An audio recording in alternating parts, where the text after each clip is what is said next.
Welcome to On the Move. Okay, we'll have you step outside. You'll be... We'll call you back in a minute. Okay.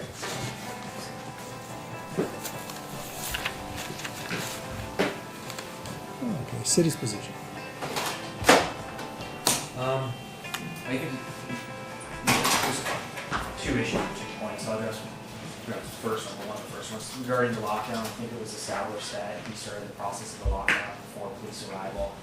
I know that's been kind of the big thing regarding pretrial motions is, again, whether it was prior, during, or after. I think his testimony outside the presence of the jury regarding the lockdown when he began that process, and also in addition when he himself observed Mr. Worley, I believe was established that occurred prior to police conduct. So I don't know if we want to take these one at a time.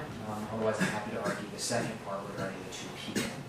Or I'm sorry, the people running, the 3 people. Let's talk about people running as well. And then I guess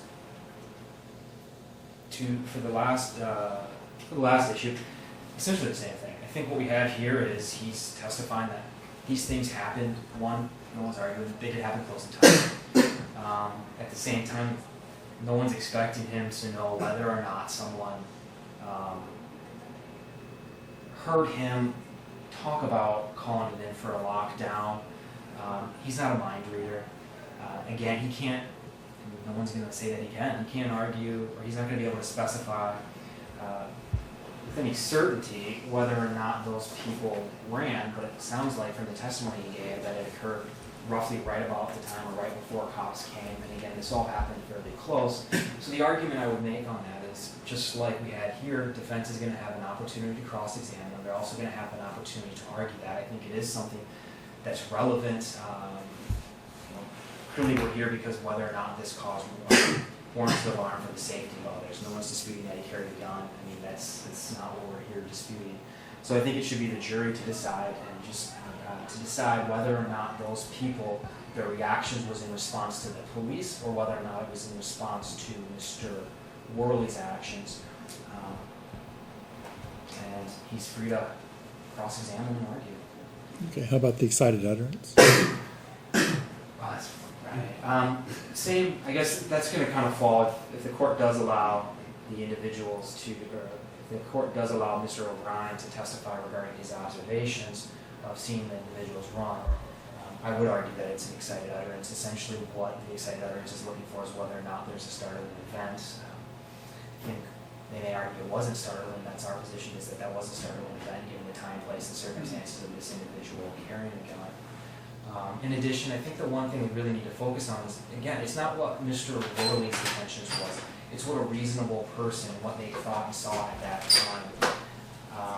I don't think, given how quick everything happened, there was any time for this individual to reflect, which I think is kind of one of the key cornerstones of present sense impression and excited utterance, is the reliability of that statement, whether or not that person had time to reflect, think, and then respond, or whether or not it is simply like it sounds. They uttered it, they got out of there, gun.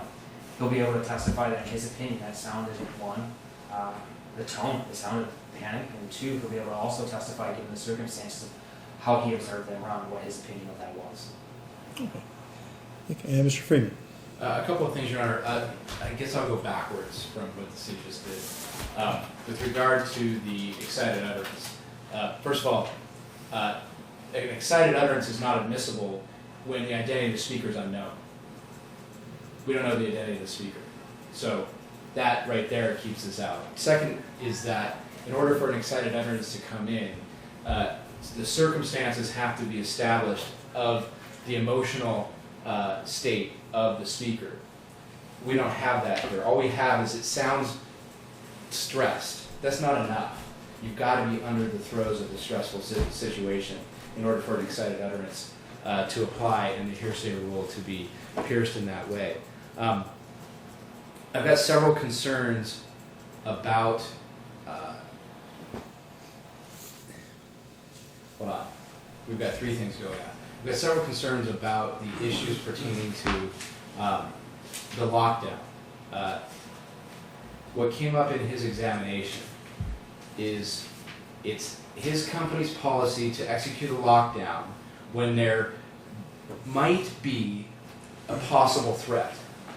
So that language right there, the application of that policy, is very disconcerting to me for us to put that in front of the jury when the language of the statute is warrants alarm. Those aren't the same standards, and I think it would be confusing to the jury and unfairly prejudicial for them to apply those standards as the same, that there must be enough here to warrant alarm when his company policy is when there might be a potential threat, which is not the same thing.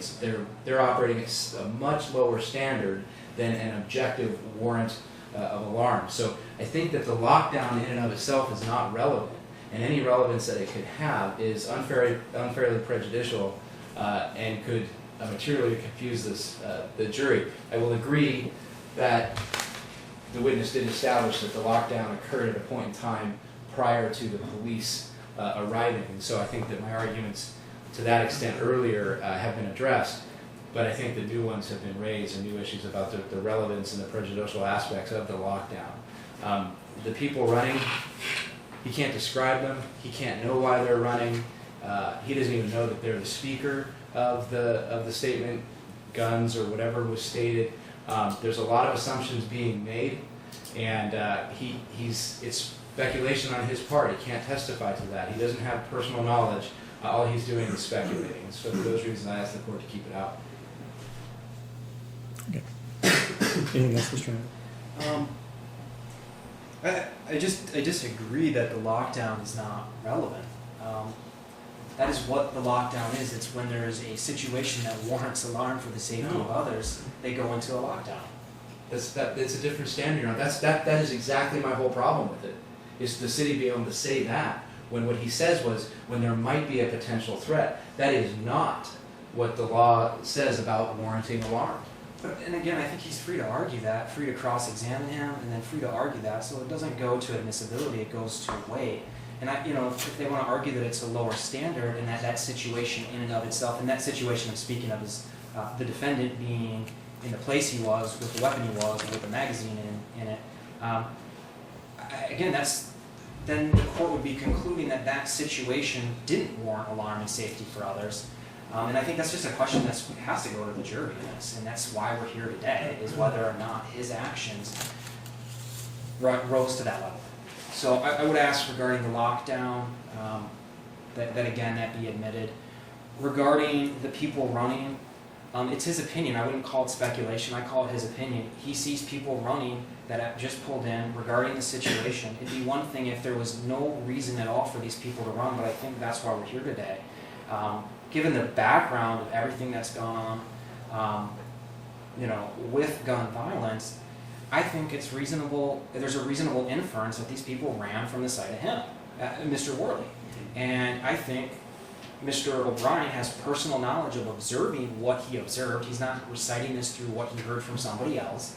It's his personal observation, and it's his personal opinion that these people were running in a panic. When I hear someone say gun, and I hear someone run from their car from a public parking lot, my opinion is just, yes, it's panic. And we're not, again, arguing that he's psychic or that he has talked to those individuals and got the answers from them specifically as to why they ran. If he did, we'd have their names and they'd be here today. So again, we think, we would ask that everything be admitted. Mr. Freeman. Your Honor, with regard to his opinion, it's speculation. And he didn't say that he saw them run from a car to the front. He doesn't know where they came from. He specifically clarified that he did not know where they came from. And to be honest, I run through parking lots with my kids all the time. There could be a lot of reasons why they ran. And the city just said that it's an inference that they ran after seeing Mr. Worley. We have no clue what they saw. We are speculating. Opinion testimony cannot cover speculation. It's got to be based off personal knowledge. And my concern about the lockdown is that we're now going to ask the jury to draw a distinction, which is a legal nuance between the standards of the security company for the lockdown and the standards of the statute. And I can't cross-examine Mr. O'Brien on the standards of the statute. So the lockdown is not relevant. And I would actually remind the court that subjective alarm here doesn't matter. I will stipulate that there was subjective alarm by Mr. O'Brien, but that does not mean that it's the objectively warranted alarm underneath the statute. The case law is very clear. It's an objective standard. The subjectivity and the subjective alarm by this person or that person really isn't relevant. What's relevant here is the reasonable person standard. And that would also go to keeping out any of these actions from the witnesses running that supposedly yelled something. Reasonable people. It would be relevant if we could establish they were reasonable people. I can't cross-examine them. I can't establish that at all. I think all this stuff has minimal relevance given the objective standard of the statute, and any relevance it has is outweighed by the unfair prejudice.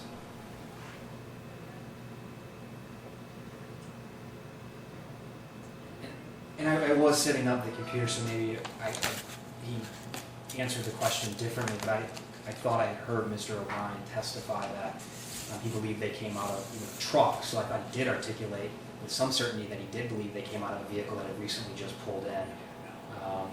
And while, again, he's not sitting there saying, yes, I'm 100% positive, this is something that occurred a year ago, almost a year ago, I guess. So again, I think this is just something that goes to weight, not admissibility, regarding it all.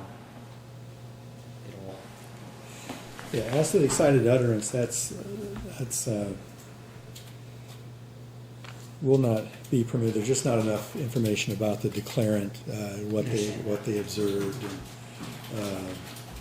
if there was still whatever they said was still. I mean, I can guess that what it was, but the problem is there's just not enough to nail down what they observed, and if they had time to reflect, or if they saw him over inside the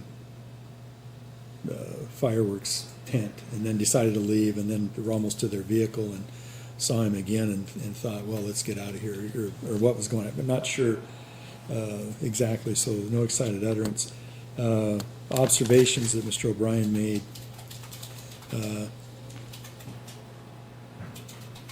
at the time, including indicating he saw the observation of the defendant, saw people running, and then made the determination of their policy to go into lockdown. It would indicate that is relevant enough to outweigh any prejudicial value. So be limited, and obviously you can cross-examine that it was based on that it was his policy anytime they perceived that there was a potential for a threat to call. Thank you. I'll be detained right now, officer. Let me see your ID. No, thank you. What's that? No, thank you. No, thank you? No, thank you. Okay, why are you saying no, thank you? I know it's my Fourth Amendment right. I don't have to show you my identification. Okay, so you're not going to answer. Okay. What's your badge number? 1382. And your name? Devlin. Devlin. Yours? 1375. Name? Troyer. You do know that you're required by law to actually give me your name when I I ask. just did. Really comfortable too. That's one thing I really like about this bag, is the comfort level of it. But anyway, so let me move on here and we'll start showing the back here, show the features. First thing first here, we got the front of it.